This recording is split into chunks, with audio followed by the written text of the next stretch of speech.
യഥാർത്ഥത്തിൽ സിൻഡിക്കേറ്റിനുള്ള പവർ എന്താണ് എന്നുള്ളത് ഇവിടെ കൺഫ്യൂഷനാണ്.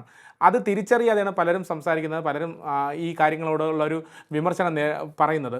എന്താണ് സിൻഡിക്കേറ്റിനുള്ള അധികാരം? പൂർണ്ണമായ ഒരു സിൻഡിക്കേറ്റിന് എന്നൊക്കെ അധികാരങ്ങളെന്ന് പറഞ്ഞാൽ എന്തൊക്കെയാണുള്ളത്? അല്ല, സർവകലാശാല പരീക്ഷാ കാര്യങ്ങളിലും റിസൾട്ടിൻ്റെ കാര്യങ്ങളിലെല്ലാം അവസാന വാക്കെന്ന് പറയുന്നത് സിൻഡിക്കേറ്റാണ്. പക്ഷേ ഇതെല്ലാം ഫോർമാലിറ്റീസാണ്. പരീക്ഷ നടത്തിപ്പിന് സിൻഡിക്കേറ്റിന് അധികാരം പരീക്ഷ പേപ്പർ സിൻഡിക്കേറ്റ് മെമ്പർമാരാണ് വലിയെന്ന്.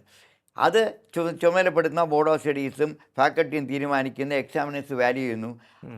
അവർ ആ കാര്യങ്ങളിലെല്ലാം സിൻഡിക്കേറ്റ് എന്ന് പറയുന്നത് ഒരു ഓർണമെൻ്റലാണ്. ഇപ്പോൾ പി എച്ച് ഡി അവാർഡ് ചെയ്യുന്നത് സിൻഡിക്കേറ്റ് എന്ന് പറഞ്ഞാൽ സിൻഡിക്കേറ്റ് മെമ്പേഴ്സിൻ്റെ പി എച്ച് ഡി എന്താണെന്ന് അറിയാമല്ലോ.